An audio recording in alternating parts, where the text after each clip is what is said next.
All right, and with that, would love to call up our first panel. I think you guys are conveniently seated in the front. Tim McClimon from American Express is our moderator, and so I'll turn it over to him. They're going to have a fun dialogue about what is shared value, social innovation, and a couple of the big themes. We're honored to have really a variety of leading minds here today. I think they're going to be provocative and really set the stage and the foundation for some of the dialogues to come. So with that, Tim, please. Great, thank you very much, and good afternoon to everyone. As Eve said, this particular panel discussion is on the business case for shared value and social innovation. And because we only have about 40 minutes for this panel and we have a lot of information we want to share, I'm not going to spend a lot of time introducing our speakers. Their bios are in your packets, but I do want to point out who is who on the panel anyway. So to my immediate left here is Kay Koplovitz, who's the chair of Liz Claiborne. To her left is Alan Hassenfeld, who is the chairman of the executive committee at Hasbro. To his left is Desh Desphande, who is a philanthropist and founder of Sycamore Networks. And then to his left is Jason Saul, who's CEO of Mission Measurement. Before we get started, I just wanted to ask a couple of questions of the audience, so if we could get an idea of who you are, now that you know who we are. And again, I'm Tim McClimon from the American Express Foundation. So I'm just curious, if you could just raise your hands, how many of you out there are CSR or philanthropy professionals? Okay, quite a few. How about nonprofit leaders? Okay, more nonprofit leaders. Social entrepreneurs? Okay, a few of you. Students or teachers? Okay, a couple. Government officials? Business leaders? Anybody I missed? Shout out. UN folks, of course. Okay, great, thank you. And how many of you are from New York? Oh, most of you, okay. Other cities in the United States? Okay, how about Europe? A couple, Africa? A couple, Asia? South America? Okay, good. Well, that gives us a good idea, I think, about who you are. I'm just going to start with a little bit of a definition, since the title of this panel is about shared value. Shared value and shared value creation gets thrown out there a lot. But I've seen it defined recently as a core business strategy focused on addressing fundamental societal issues by identifying new, scalable sources of competitive advantage that generate measurable profit and community benefit. Now, I've noticed, now talking to the panel here, I've noticed that a lot of business people don't want to talk about philanthropy anymore. They don't want to talk about corporate social responsibility or sustainability or even cause marketing.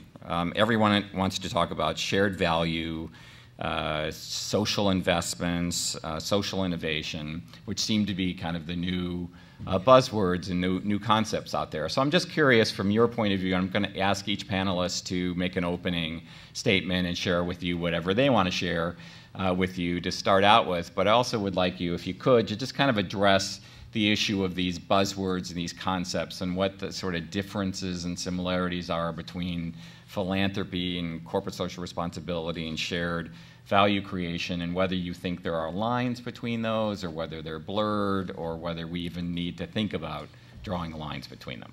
So I'm going to start with Kay.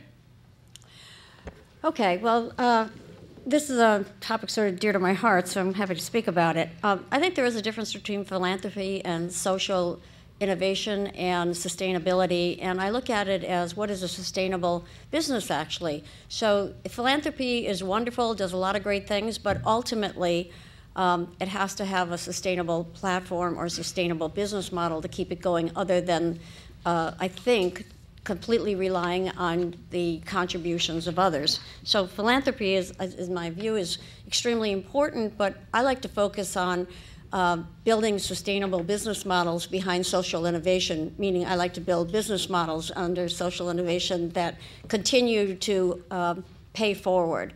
And so to me, it's constructing a viable access to the capital markets that really support the growth and the scalability of social innovation through building businesses that address these innovations. So that's from my point of view. Great, thank you, Kay. Alan? Just real quickly, in the support of social innovation, Potato Head wanted me to let all of you know that there are only 208 more shopping days till Christmas. But with that, I'm probably the contrarian here, because I've spent a lot of time working on CSR. Now we like to call it CSS, corporate social sustainability, and now we deal with corporate shared value. Do me a favor. They're all the same at the end of the day.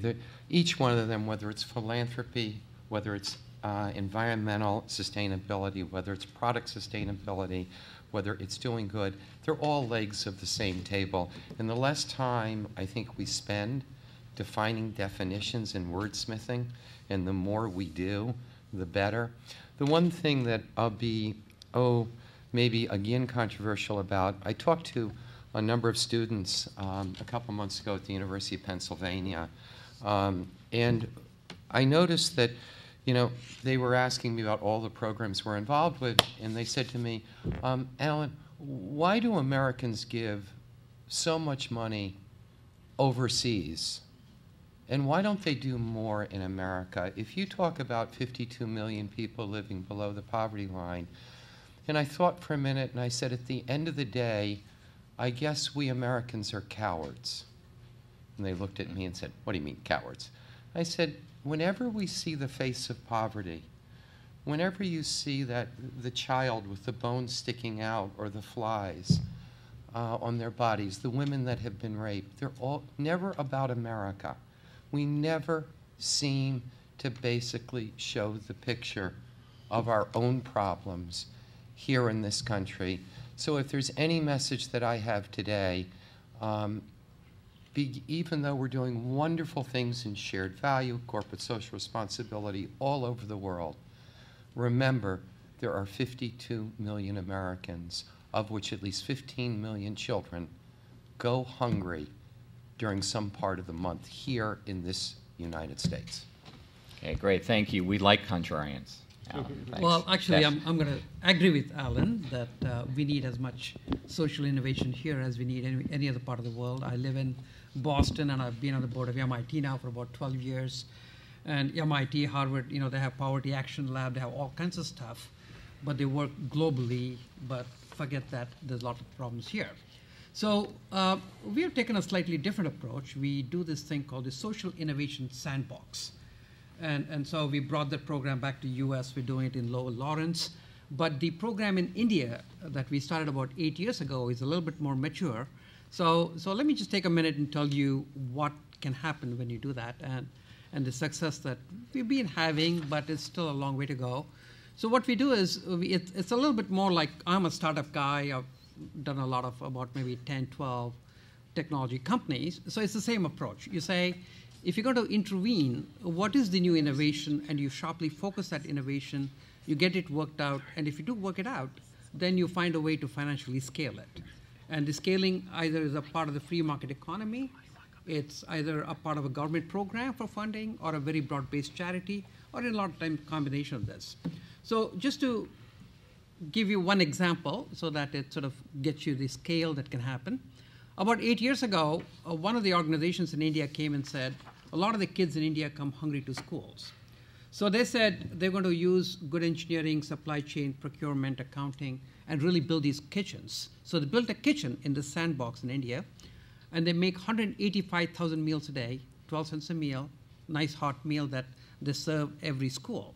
So in last 5-6 years, that's been scaled up to 1.3 million children a day now.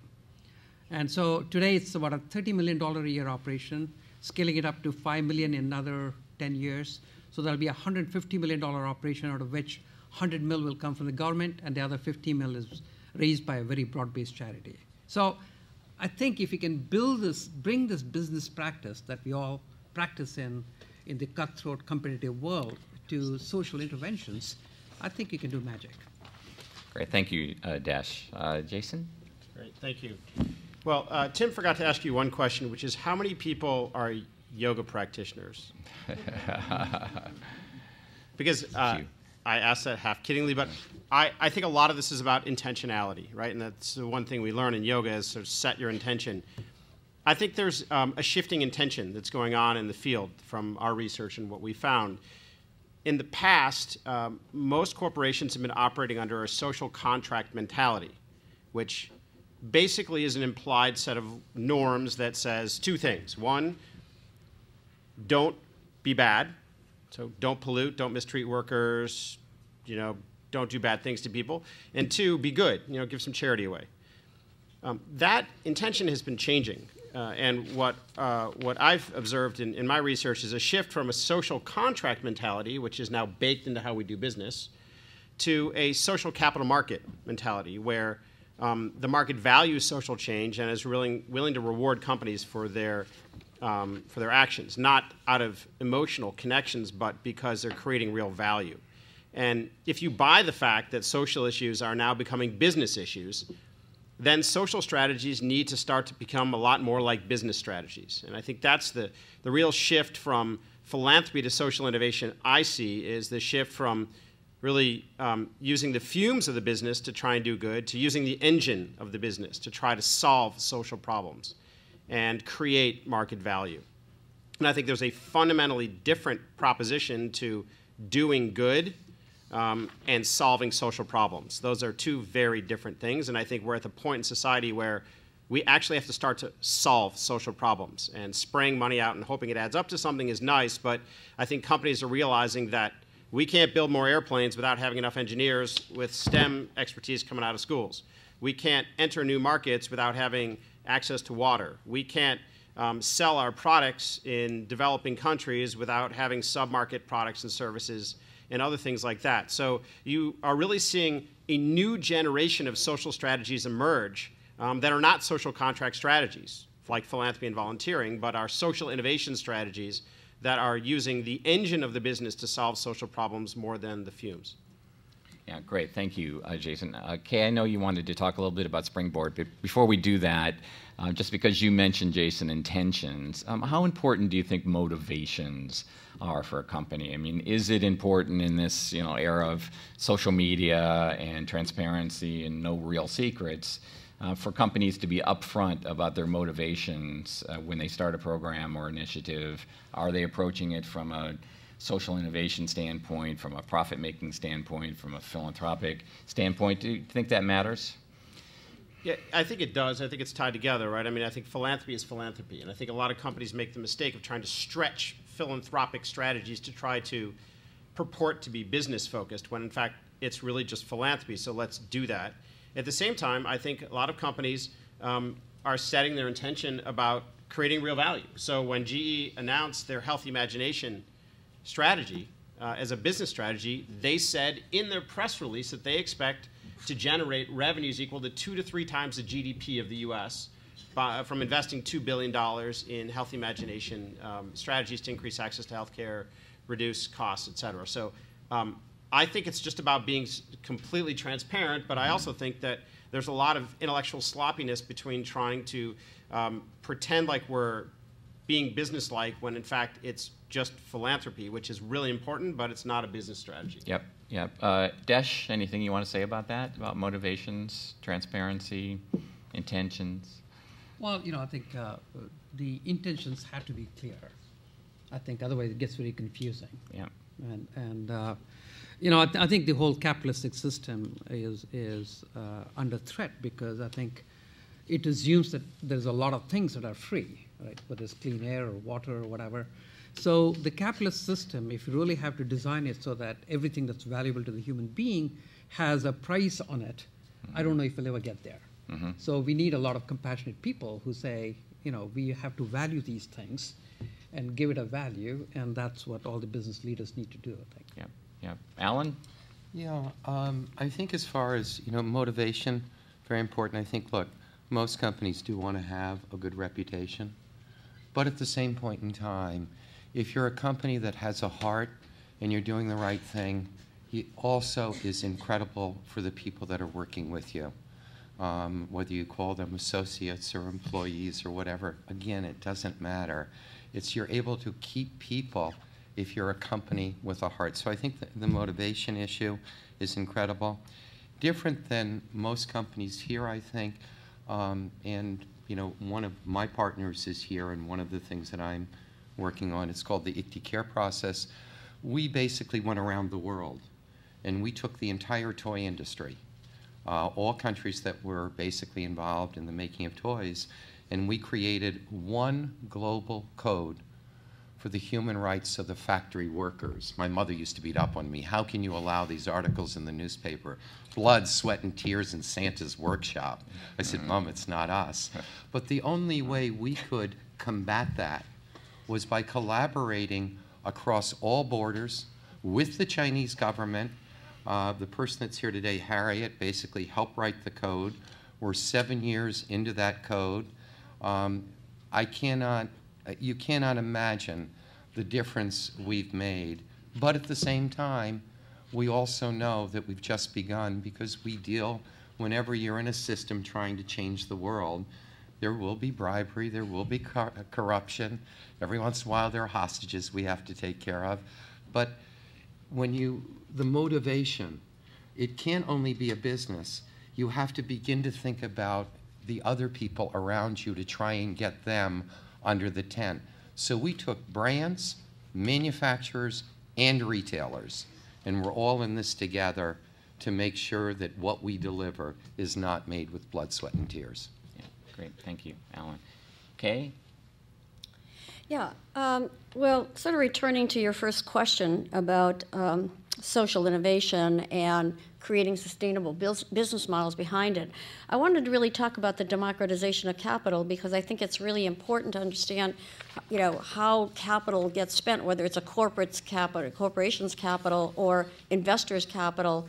And I think that one of the things that I've been working on and my colleagues have been working on for the last 12 years, since 2000, is an organization called Springboard Enterprises, which is a platform, it's a social catalyst platform, really to support women entrepreneurs to raise capital in sustainable businesses. And the reason we think this is so important is because we know that women often focus on different kinds of businesses and things in their communities, actually, that are very important. And over the 481 companies we've brought to market so far, most of them in the United States, but some in China, Israel, in India, and some in African nations. I'll give you an example. For example, Graham's company, Sandra Graham's company, is producing generic drugs in Africa for HIV and malaria, and getting results through 15 different nations throughout Africa to accept these generic drugs. These kinds of things are very important, but we need to raise capital behind them to make them work, because you've got to build plants in order to, production plants in order to produce these. So, or PharmaJet, which is a company that has a needleless vaccine injector, which only costs cents per injection, instead of having needles that can be actually used. Needles can spread infection. This can spread no infection. There are lots of, I could go on. There's 481 of these companies. These companies, it's so important to look at how capital gets raised, what it gets used for. And the reason we're so passionate about helping women do this, raise their capital, and by the way, our companies have raised over $5.5 billion in capital, and have had lots of positive liquidity events for investors, which I consider to be very important if someone's going to invest their capital, whether it's corporate capital or individual or firm capital. I think it's important to show that these are sustainable, long-lasting businesses. They can make changes in the environment. Most of our companies are in life sciences. There are 32% of our companies that are in that, 27% in technology, 15% in digital media. And then we have other things, consumer products and clean tech and green tech. But I think it's most important to realize that by democratizing capital and opening up the capital spigot to a wider group of people who can raise this capital, we are going to have a wider range of investments. And a lot of these investments have a social impact, like the one for autism that we have coming out in the market out of CureMark that will help speech intelligence for people, children, especially with autism. These are important things to do. So I just wanted to say there are lots of ways of looking at social innovation. I look at it through the lens of sustainable business and therefore, sustainable companies that have scalability and can make a difference. Yeah, great, thanks. So you talked a lot about capital there, and Desh, I think you mentioned capitalism. So I was curious, some experts believe that a widespread adoption of a shared value approach could really reshape capitalism and its relationship to society. So I'm wondering whether you agree with that statement, and if so, what that change might look like. Anybody want to start? Desh, you're smiling. Okay. Well, I think one of the things that so what are the sources of capital within the society? One of the big sources of capital is actually government spending. And the government spending needs a lot of innovation. But what I'm finding is that, I'm not much of a Washington guy, but I co-chair a council for Obama for the last couple of years, so I've been spending a little bit of time. Where I find the disconnect is that on one side you have very smart people like Brookings and everybody else who have all kinds of data, but they don't have a conviction, so they can fit any curve, right? And then on the other side, you have entrepreneurs who actually do things, but then they don't have a concept of policy. If you say, what should we do? They say, well, of course you should do this. You say, why? They say, well, works for me, right? So they don't have a policy framework. So one of the things that I'm excited about is to do policy by proof of concept. So if you can use the philanthropic money, that the $5.5 billion, whatever, if you can do a lot of experimentations and prove it in one place and two places and 4 and 8, it becomes so obvious that at that point, it should become a part of the policy and that we should deploy billions and now trillions to those programs. And that's a great way to bring innovation. It's a little bit like, just like big corporations cannot innovate, government cannot innovate. So government really needs a very good, strong M&A function to bring innovation to their money. So I think that's the underutilized capital that needs a lot of work. Al, I'm just curious whether you agree with that statement that big companies can't innovate? No, I think big companies, if you tell me that we can't innovate, Desh, we're in trouble because we're dealing with children, and boy, do they move quickly. But it's fun because most of us, if you go into the toy business, Desh, you have to think like a 7-year-old. So, and we're pretty creative at 7 years old. You're an exception. Yeah, okay. The one thing when you mention government that's a frustration for me is we have a tendency to study every study. I mean, we know, in this room here, we probably do have many of the solutions that could really impact so much, but we have to study something. And that's all the governments seem to do, is spend our money studying and then saying no. But just one last thing on shared value. I look at a company in this case Hasbro, not our family initiatives, and so many of the things that are within shared value are basically things that we've learned over time just to do. Whether they were the right thing to do or not, they were the logical, the most logical thing to do. I must tell you that the company that has absolutely brutalized all of us in sustainability has been Walmart. And they have basically, but I say that in a nice way, the packages we used to make were this big. Every single toy that we sell to Walmart has to go with a carbon footprint today. If we do not basically improve our carbon footprint with Walmart, we'll lose that slotting.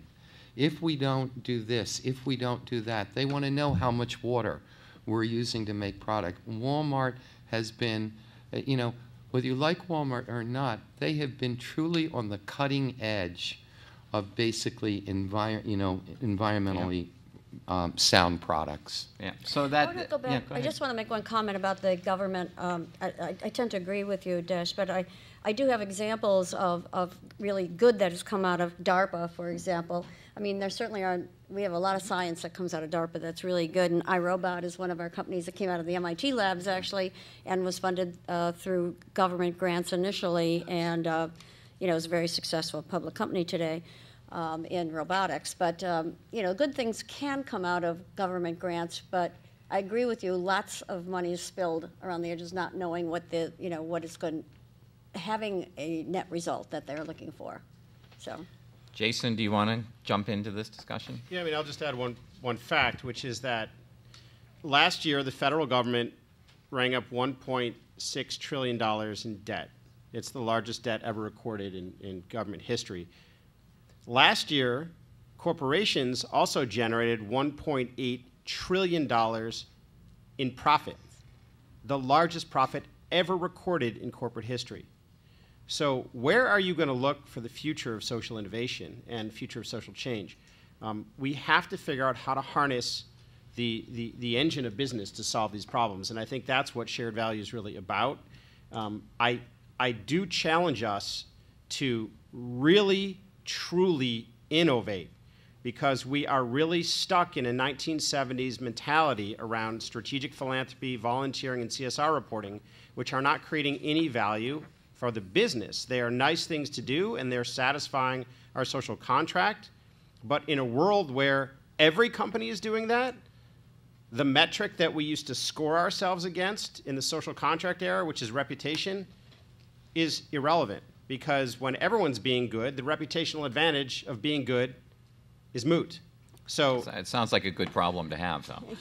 It's a great problem to have, but I think we can raise the bar. And that's what I'm trying to challenge all of us and the companies that we work with, is to do more than do good, but to solve social problems in the way of their business and to inject social change into the stream of commerce. So here's a sort of an example. I'm on the board of CA Technologies, and we have a program of support through Tech Girls Rock, which goes to the Boys and Girls Clubs. Well, it supports the Boys and Girls Clubs, which is great, but we actually have a measurement of how many girls go through the program, what they learn in the program. There's actually a feedback, and we have to hit the company personnel overseeing the program have to hit certain benchmarks to track girls after they leave that program to see if there's a real lasting impact on their interest in technologies and developing in the STEM programs. So I think that, you know, you can, I agree with you, when you're going to put the money in the marketplace through a corporation like that, I think you should have a measurement. What is your goal? Why are you doing it?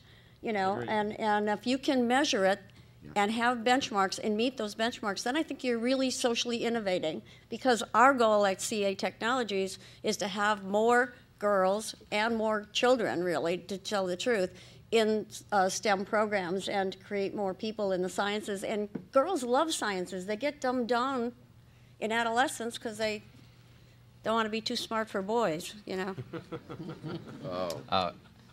Alan, you wanted come on, to I gotta jump get a in? rise out of that.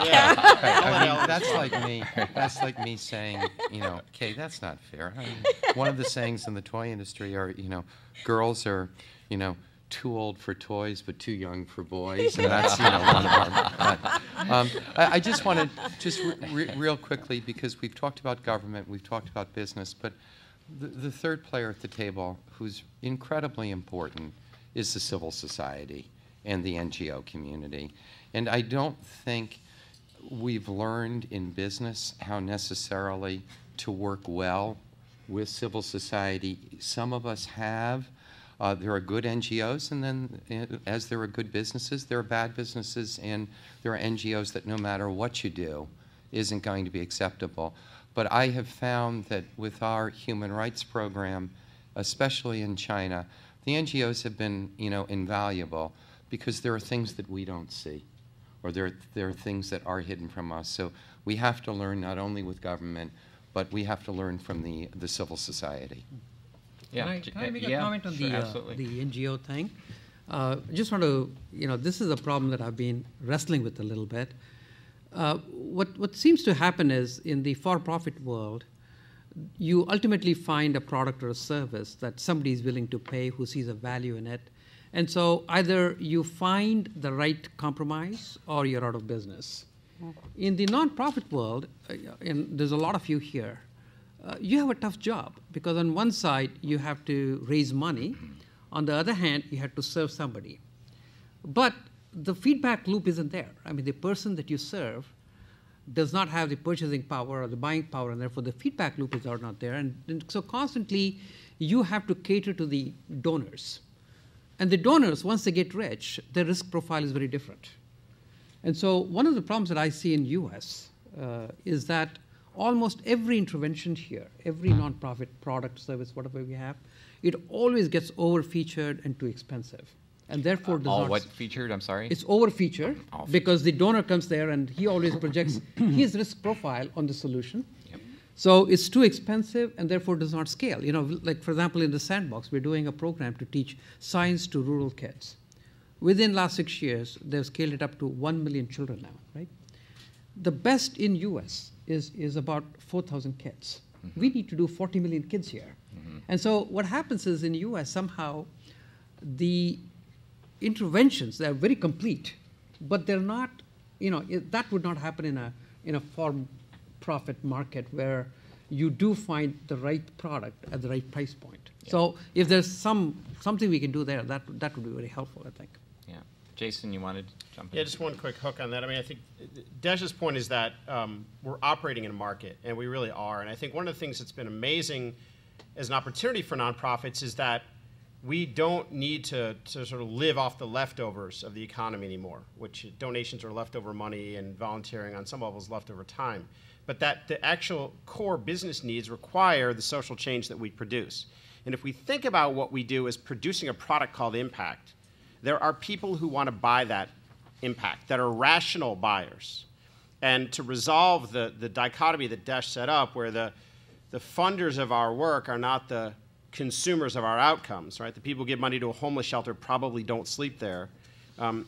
But there are a new set of buyers, what I call impact buyers, many of which are corporations who are looking to buy the impact that nonprofits are producing because it will advance their business interests. And that's the opportunity that is enormous for nonprofits today. And if you start to look at a changing metric from lusting after a reputation metric as a company or trying as a nonprofit to help raise visibility of a company, again, which I argue is somewhat moot in our research, to shifting to the research and the ways that like companies like McDonald's and Disney are doing, which are moving beyond reputation now. They've actually, some of them have moved beyond their reputation PR firms to measure a new measure that we call a social value proposition, which is the extent to which a consumer will change behavior or value the social impact that the company is producing, not as a cause marketing thing, but as a direct value proposition to the consumer, either functionally or from identity or emotional connection.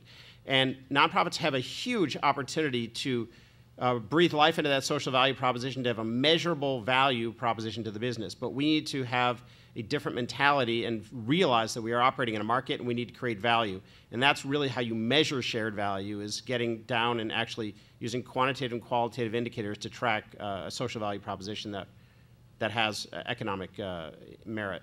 Yeah, thank you. That's a good segue, actually, to our last question, because unfortunately we're going to run out of time here in an effort to keep the schedule flowing through the afternoon. I'm going to ask a last question here, which is, we have a lot of people here who are either CSR professionals or nonprofits or social entrepreneurs. So what advice do you have for individuals or organizations that are seeking to either leverage their own resources or someone else's resources and apply them towards social innovation initiatives? So do you have any closing words of wisdom or advice for people who want to get more from their activities, from their initiatives? I'll kick off. Yep, and sure. One, I think for nonprofits, my advice is go for the jugular. Truly. Don't just do good and hope that someone's going to care. Find a way to go straight to the heart of the matter. For McDonald's, they have to improve brand trust among their consumers. For Disney, they have to increase revisitation at their parks, and they have to enter China. Find the core business proposition where you can connect to your ability to create social value, and go straight there. And on the corporate side, don't think about giving money to charity. Think about purchasing outcomes. What social change will drive your business value and will drive the business metrics that your CEO cares about? That will set you free. Great, thank you, Jason. Desh? Well, I think as Jason talked about, the engine of business is really bringing the execution excellence of everything that you do, because every company, when they go to work, they have to compete and they have to do their best. So when you get involved with a nonprofit, if you could do the same thing, if you could bring that execution excellence to the core business of the nonprofit, it'll be fantastic. And the other thing is to encourage people within the companies to engage more as citizens rather than the company. For example, we do a center, innovation center at MIT, and we have a lot of people engaging within the center.